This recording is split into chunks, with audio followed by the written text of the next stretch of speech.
도선대사가 바라본 2025년 한반도의 국운과 지도자 예언.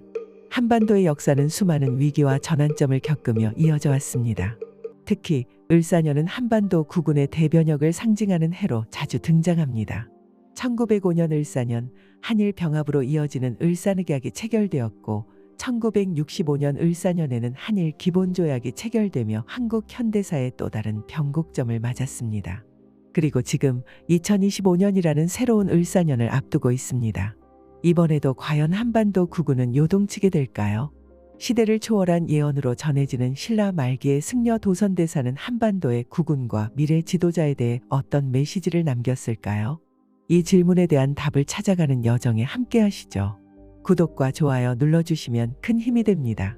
도선대사가 바라본 2025년 한국의 국운과 지도자 예언. 신라 말기의 혼란스러운 시기 도선은 당시 최고의 풍수지리 대가로 손꼽히며 놀라운 예언들을 남긴 인물로 전해집니다. 그 중에서도 두 가지 예언은 그의 명성을 확고히 했습니다. 하나는 조선의 도읍지는 한성이 될 것이다. 다른 하나는 왕조의 주인은 이씨가 될 것이다. 도선은 이렇게 말했습니다. 개왕자의 이 도어 한양 왕업을 이을 자는 이씨로서 도읍은 한양에 정할 것이다. 이 예언은 후대에 실제로 실현되었습니다. 조선 왕조가 한양을 중심으로 건국되었고 그 주인공은 바로 이씨 성을 가진 태조 이성계였습니다.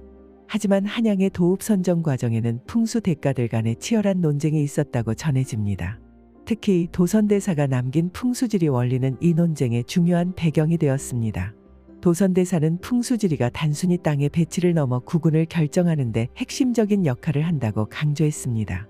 그의 사상은 후대 법술사들에게도 큰 영향을 미쳤으며 조선 초기의 도읍 논의에서도 그의 가르침이 반영되었습니다.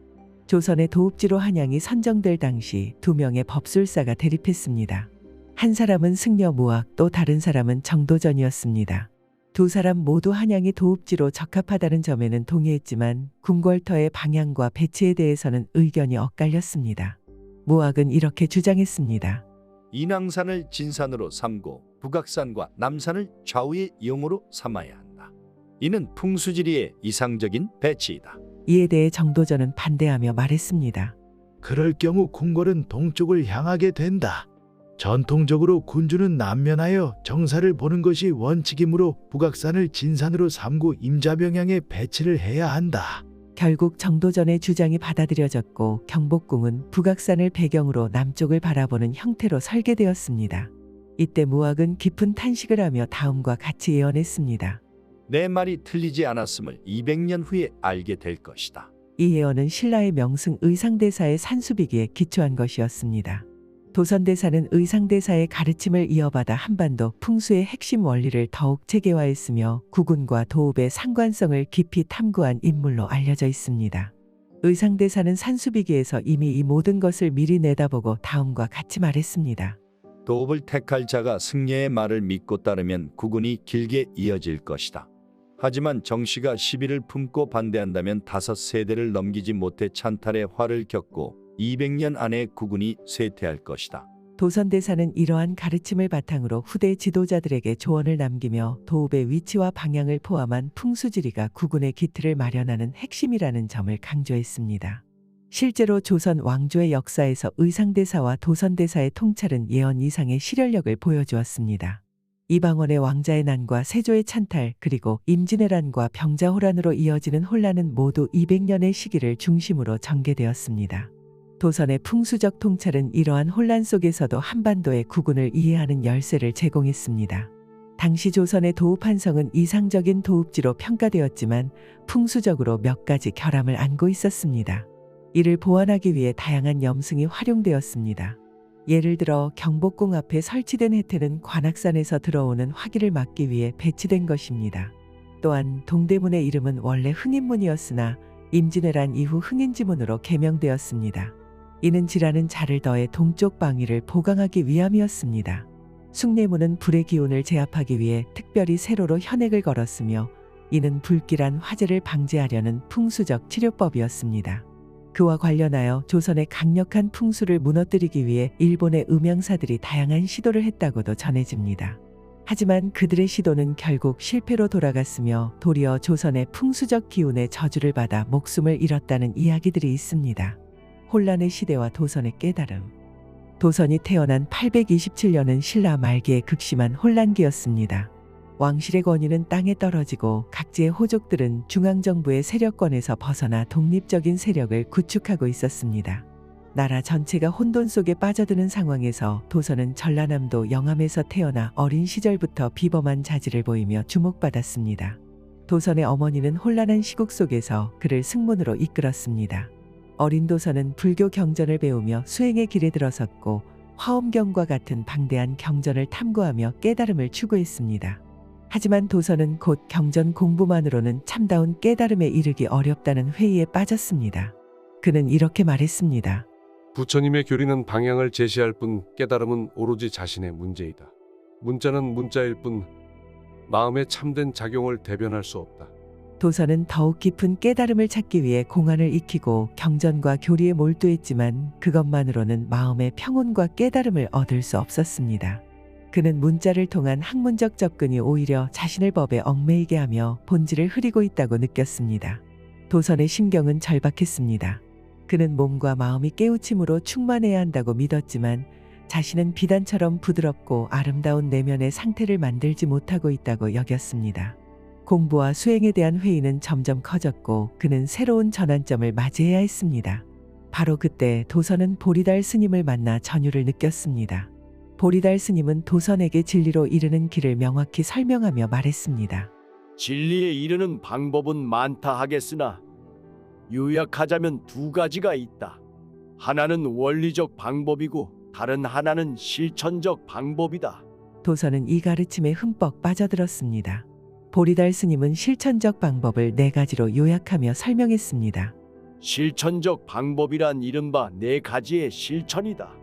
그 밖에 많은 실천은 모두 이 4가지 실천 중에 어느 하나에 포함된다. 첫째, 전세의 원한에 보답하는 실천이며, 둘째, 연분에 맡기는 실천이며, 셋째, 사물을 탐내지 않는 것이며, 넷째는 법대로 살아가는 실천이다. 여기서 법은 자연현상의 도리를 의미했습니다. 도선은 이 가르침에 깊은 감동을 받았고 자신의 회의가 말끔히 가시는 것을 느꼈습니다. 그는 눈물을 흘리며 이렇게 다짐했습니다. 교리에 얽매이지 않고 진정한 깨달음을 향해 나아가리라. 나의 고행은 이제 감노수와 같을 것이다. 한반도의 역사 속 도선대사의 예언은 오늘날에도 많은 사람들에게 흥미와 신비로움을 안겨줍니다. 그 중에서도 가장 널리 알려진 이야기는 고려 태조 왕건의 탄생을 예언한 것입니다. 그는 풍수지리와 더불어 나라의 구군은 지도자에게 달려있다고 말하곤 했습니다. 전해지는 바에 따르면 도선대사는 백두산에서 옥룡사까지 이어지는 대지의 흐름을 관찰했습니다. 그는 헌강왕에게 이렇게 말했다고 전해집니다. 이 땅은 하늘의 기운이 깃든 곳입니다. 곧 새로운 왕조가 태어날 것이며 이 왕은 한반도를 통합하고 새로운 시대를 열 것입니다. 그는 한반도의 산맥과 지형을 철저히 분석하며 하늘과 땅이 만들어내는 운명의 흐름을 일궈냈습니다. 이 이야기는 편연통록에도 기록되어 있습니다. 편연통록에 따르면 당시 세조는 송악, 지금의 개성에서 살다가 새로운 집을 짓고자 했습니다. 그는 남쪽으로 터를 옮기며 영경궁의 봉원전 자리를 새 집터로 정했습니다. 그런데 그때 도선대사가 이곳을 지나며 이렇게 말했습니다. 기장을 심어야 할 땅에 어찌하여 삼을 심었단 말인가. 이 말은 농사 이야기가 아니었습니다. 그는 땅의 기운과 용도를 간파하며 이곳이 새로운 왕조의 중심지가 될 것임을 암시했던 것입니다. 세조의 부인이 이 말을 듣고 전하자 세조는 즉시 도선을 찾아가 그의 지혜를 구했습니다. 도선과 세조는 마치 오랜 인연이 있었던 것처럼 빠르게 친밀해졌고 함께 옥룡사로 향했습니다. 옥룡사에서 도선은 세조와 함께 산수의 맥을 조사하며 천문과 운수를 살폈습니다. 그리고는 이렇게 말했습니다. 이 지맥은 북쪽 백두산의 숨은 목간에서 시작해 남쪽 마두명당까지 이어지는 생명의 흐름입니다. 그대는 이 땅의 주인이니 이 흐름에 맞춰 집을 지어야 합니다. 집을 66 크기로 설계해 36구로 나누면 천지의 대수와 맞아떨어질 것입니다. 그러면 내년에 반드시 귀한 아들이 태어날 것입니다. 그의 이름은 왕건이라 하십시오. 이는 나라를 세운다는 뜻입니다. 도선은 왕건의 탄생과 이름까지도 정확히 말했습니다. 이후 그는 봉인된 봉투를 만들어 세조에게 건넸습니다. 봉투의 겉면에는 이렇게 적혀 있었다고 합니다. 삼가 그루를 받들어 백번절하고 미래의 사방을 통합할 임금이신 대원군자 조카께 바치나이다. 그때는 당나라 희종건보 3년 876년 4월이었습니다. 세조는 도선의 말대로 집을 짓고 그곳에 살았습니다. 그 후 그의 딸 위수광후가 임신하여 귀한 아들을 낳았으니 그가 바로 고려의 태조 왕건입니다. 도선비기에 전해지는 을사년에 대한 예언. 도선비기의 여러 전승 버전 중 하나로 전해지는 예언에는 한반도에서 을사년의 중요성이 강조되어 있습니다. 도선대사는 풍수지리와 청간지지를 바탕으로 을사년마다 한반도의 국운이 크게 요동친다고 기록했습니다. 그의 예언은 다음과 같은 내용을 담고 있습니다. 풍수지리와 하늘의 운행을 같이 보자면 을사년은 한반도의 국운이 크게 변하는 해라. 이 땅의 기운은 천지의 순환 속에 있으며 을사년은 대전환의 때이다. 이 해에는 반드시 지도자가 새롭게 나타나야 하고 그 지도자는 다음 을사년까지의 국운을 결정할 것이다. 도선대사는 지도자의 중요성을 특별히 강조하며 다음과 같은 경고와 조언을 남겼습니다. 지도자는 산과 같아야 한다. 산은 움직이지 않고 그 뿌리는 대지에 깊이 닿아 있다. 지도자가 산과 같지 않으면 그 나라의 국운은 흔들리게 될 것이요 백성은 길을 잃고 방황하게 될 것이다. 을사년에 나타나는 지도자는 천지의 뜻을 헤아리고 대지의 순결을 이해하며 백성을 하늘처럼 섬겨야 한다. 그는 반드시 하늘을 두려워하며 땅을 사랑해야 한다. 그는 백성을 어버이처럼 돌보고 나아가 사방을 포용하며 마음에 큰 그릇을 갖춰야 한다. 하늘의 별자리를 관찰하고 대지의 기운을 읽으며 시대의 흐름을 꿰뚫는 자라야 한다. 그렇지 않으면 들불처럼 일어난 혼란은 한 세대를 넘어 두 세대까지 이어질 것이니라. 그는 또한 을사년의 지도자가 갖추어야 할 덕목을 다음과 같이 구체적으로 언급했습니다. 첫째, 그대는 탐욕을 멀리하고 백성을 품어야 한다. 둘째, 천지의 순리를 거스르지 않고 대지의 기운을 따라야 한다. 셋째, 하늘의 뜻을 받들고 이를 행동으로 옮겨야 한다. 넷째, 연약한 자를 보살피며 강한 자를 제어할 수 있어야 한다. 다섯째, 그대는 비우고 나누는 자가 되어야 한다. 탐욕이 있는 자는 결코 국운을 이끌 수 없으리라. 도선대사는 이러한 지도자의 조건을 통해 한반도가 올바른 방향으로 나아갈 수 있음을 예언했습니다. 그는 이어 이렇게 말했습니다. 을사년에 등장하는 자는 단순히 나라를 다스리는 자가 아니며 천지의 균형을 바로잡는 자이다. 그가 올바르다면 우리나라는 한동안 번영할 것이며 그의 이름은 역사의 별처럼 빛날 것이다. 그러나 그가 탐욕과 어리석음으로 길을 잃는다면 천지의 기운이 흐트러지고 한반도는 다시 혼란에 빠지게 될 것이다. 도선비기 을사년 예언의 마지막 구절에서는 나라의 백성들에게 전하는 경고가 담겨 있습니다. 을사년의 지도자를 선택하는 것은 백성의 운명이요 나라의 미래를 결정하는 것이다. 천지가 이를 지켜보며 대지의 숨결이 이를 도울 것이다. 그러나 그대가 올바르지 않은 선택을 한다면 하늘의 경고가 있을 것이며 한반도는 큰 고난의 시기를 맞이하게 될 것이다. 이러한 도선대사의 예언은 후대의 여러 예언서들과도 맥을 같이 합니다. 특히 조선시대의 예언서인 격압유록에서는 진사년에 성인이 출현할 것을 예언하고 있습니다. 여기서 진사년은 갑진년과 을사년을 합쳐서 부르는 표현입니다. 격압유록의 옥등주야 381 남북상화 태평가라는 구절은 갑진년 혹은 을사년의 남북이 화합하여 태평성대를 이룰 것도 암시합니다. 이처럼 도선대사의 예언과 후대 예언서들의 내용이 일치하는 점은 을사년이 한반도의 국운에 있어 중요한 전환점임을 시사합니다. 특히 2025년 을사년을 맞이하여 이러한 예언들이 현실화될지에 대한 관심이 높아지고 있습니다. 과연 이번 을사년에는 어떤 지도자가 등장하여 한반도의 국운을 이끌어갈지 도선대사의 다른 예언도 함께 살펴보겠습니다. 우리나라는 비록 지금 당나라를 섬기고 외국과 교류하고 있지만 훗날 우리의 문화와 철학이 천하를 주름잡을 것이다. 한동안 외국은 위세를 떨칠 것이고 우리는 고난의 시기를 겪을 것이다. 그 시기를 지나면 우리는 세계의 이름을 널리 알리는 대국이 될 운명이다. 외국은 풍수지리상으로 보아도 그 운명이 길지 않을 것이다. 이 예언은 신라 말기의 도선대사가 당시 외국이라 불리던 일본의 부흥과 그로 인한 우리의 고난을 미리 알고 있었던 듯합니다. 현재 우리나라의 위상이 높아진 것을 보면 도선대사의 통찰력이 놀랍습니다. 또한 일본의 지리적 특성으로 인한 위험성을 지적하며 그들의 운명이 길지 않을 것이라 예언한 부분도 주목할 만합니다. 2025년 국군의 변곡점에 서 있는 한반도는 새로운 시대의 서막을 열어갈 중요한 시기를 맞이하고 있습니다. 을사년이라는 해는 역사적으로 한반도의 국군과 깊은 인연을 맺어왔으며 이번 을사년에도 어김없이 변화와 도약의 기로에 서 있습니다. 이러한 시기에 도선대사의 예언과 그가 따르는 불교적 가르침들은 미래 지도자가 갖추어야 할 덕목과 비전을 제시하는 지혜의 원천이 될 수 있습니다. 그렇다면 어떤 지도자가 이 역할을 충실히 수행할 수 있을까요? 불교 경전에서 찾는 지도자의 덕목. 불교 경전은 지도자가 갖추어야 할 덕목과 이상적인 통치자의 모습을 다양한 방식으로 제시하고 있습니다. 특히 대승불교의 가르침은 지도자가 개인의 이익을 넘어 공동체의 행복과 번영을 위해 헌신해야 한다는 점을 강조합니다. 보시, 필요한 것을 아낌없이 나누는 마음. 불교에서는 보시에 대해 화엄경에서 이렇게 말합니다. 보시는 물질적인 나눔을 넘어서 마음으로 나누는 것이 진정한 나눔이다. 지도자는 백성을 위해 자신의 것을 아낌없이 나누는 마음을 가져야 합니다. 마치 하늘이 비를 내려 대지를 적시듯이 지도자는 백성의 삶을 윤택하게 만들어야 한다는 것입니다. 2025년의 지도자는 이러한 나눔의 정신을 실천하여 국민을 위한 헌신을 보여야 합니다. 에어, 사랑과 존중의 언어로 소통하는 자세. 대반열반경에서는 애언은 남의 마음을 기쁘게 하며 서로 화합하게 한다. 라고 기록되어 있습니다. 지도자는 백성과의 대화에서 따뜻하고 사랑이 넘치는 언어를 사용해야 합니다. 2025년 을사년의 지도자는 백성의 아픔을 경청하고 그들의 마음을 어루만지며 신뢰를 얻는 소통의 리더십을 발휘해야 할 것입니다. 이익행, 백성에게 실질적인 도움을 주는 행동.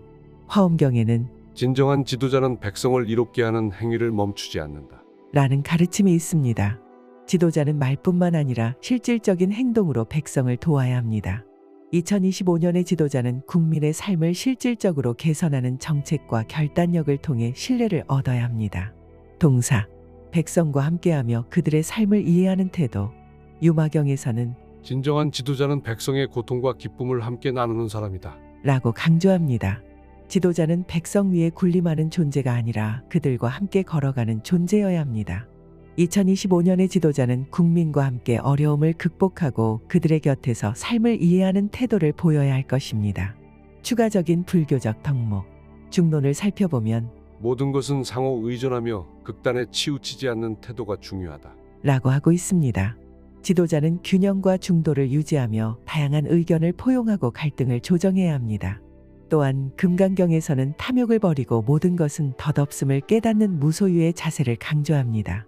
2025년의 지도자는 이러한 가르침을 바탕으로 탐욕과 권력욕을 버리고 청정한 마음으로 나라를 다스려야 할 것입니다. 불교 경전에서 말하는 지도자의 덕목은 결국 국민의 삶을 윤택하게 하고 사회를 조화롭게 이끄는 데 있습니다. 2025년 을사년에 등장할 지도자는 단순한 통치자가 아니라 천지의 기운을 읽고 백성을 사랑하며 함께 걸어가는 존재가 되어야 합니다. 탐욕과 어리석음을 버리고 마음을 청정해야 하며 천지의 순리를 이해하는 지도자가 한반도의 국운을 밝게 비추는 희망의 등불이 되기를 기대합니다. 또한 불교 경전에서는 지도자를 위한 경고의 문구들도 존재하고 있습니다.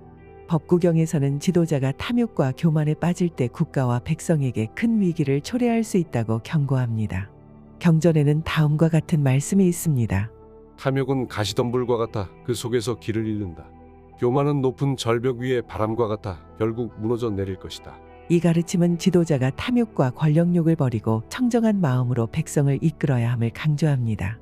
역사적으로 탐욕에 의해 나라가 멸망한 사례는 많습니다. 탐욕은 지도자로 하여금 공익보다 사익을 우선하게 하고 결국 국민의 신뢰를 잃게 만듭니다. 또한 교만은 자신을 과대평가하게 하여 타인의 의견을 무시하고 독단적인 결정을 내리게 합니다. 법구경에서는 겸손한 자는 물처럼 낮은 곳에서 모든 것을 품지만 교만한 자는 바람처럼 흩어지고 만다. 라고 비유하고 있습니다. 이를 통해 지도자는 항상 낮은 자세로 백성과 소통하며 자신의 부족함을 인정하고 배움을 멈추지 않아야 함을 배웁니다. 2025년 을사년에 나타날 지도자는 탐욕과 교만을 경계하며 국민의 신뢰를 얻는 데 중점을 둬야 합니다. 지도자는 자신이 가진 권력을 백성의 복지와 행복을 위해 사용해야 하며 스스로를 돌아보는 겸손한 자세를 유지해야 합니다. 이러한 지도자가 한반도의 국운을 밝게 비출 수 있을 것입니다. 또한 자바암경에는 이상적인 지도자의 사례로 선왕에 대한 이야기가 나오는데 이를 참고해 볼 만합니다. 선왕은 모든 백성을 동등하게 사랑하며 자신이 가진 부와 권력을 백성의 복지와 평화를 위해 사용한 위대한 통치자였습니다. 경전에는 선왕의 5가지 덕목이 기록되어 있습니다. 1. 자애. 선왕은 모든 백성을 자신의 자녀처럼 아끼고 보살폈습니다. 그는 굶주린 백성을 위해 창고를 열고 약한 자들을 위해 병원을 세웠습니다. 2. 공정. 선왕은 모든 결정을 공정하게 내렸습니다. 그는 법 앞에서 누구도 차별하지 않으며 빈부와 신분을 떠나 모든 국민에게 동등한 권리를 보장했습니다. 3. 겸손. 선왕은 자신을 낮추어 백성의 목소리에 귀 기울였습니다. 그는 스스로를 백성 위에 군림하는 존재가 아니라 그들과 함께 걷는 존재로 여겼습니다. 4. 지혜. 선왕은 자신의 결정이 가져올 결과를 깊이 숙고하며 행동했습니다. 그는 단기적인 이익보다 백성의 장기적인 행복을 우선시했습니다. 5. 희생. 선왕은 자신의 안위를 뒤로하고 백성을 위해 희생하는 데 주저하지 않았습니다. 그는 백성의 고통을 자신의 고통으로 여겼습니다. 이 이야기들은 2025년의 지도자가 어떠한 자세를 가져야 하는지에 대한 귀중한 교훈을 제공합니다. 선왕처럼 백성을 사랑하고 공정하며 겸손하고 지혜로운 태도를 갖춘 지도자는 한반도의 국운을 번영으로 이끌 수 있습니다. 경전에서 전하는 선왕의 모습은 단순히 이상적인 지도자의 상징이 아니라 오늘날에도 실현 가능한 리더십의 본보기가 될 수 있습니다. 2025년 또 한 번의 을사년을 앞두고 있습니다. 도선대사가 예언한 한반도의 국운과 지도자의 중요성은 오늘날 우리에게 깊은 통찰을 제공합니다. 과거의 역사가 그랬듯이 을사년은 한반도의 변혁의 바람을 가져올 것입니다. 그 변혁의 중심에는 올바른 지도자가 있어야 합니다. 그는 천재의 기운을 헤아리고 백성을 품는 산과 같은 존재여야 하며 탐욕과 교만을 멀리하고 겸손과 사랑으로 국민과 함께해야 합니다. 우리가 어떤 선택을 하느냐에 따라 한반도의 국운은 밝게 빛날 수도 어둠 속에서 흔들릴 수도 있습니다. 도선대사의 가르침과 예언을 되새기며 우리 모두가 역사의 한 페이지를 책임지는 마음으로 새로운 시대를 준비하길 바랍니다. 2025년 을사년, 우리 모두가 새로운 국운의 길목에 서 있는 순간입니다. 이제 우리는 어떤 지도자를 선택하고 어떤 미래를 열어나갈 것인가요? 여러분들의 의견을 댓글로 남겨주세요. 구독과 좋아요도 눌러주시면 큰 힘이 됩니다.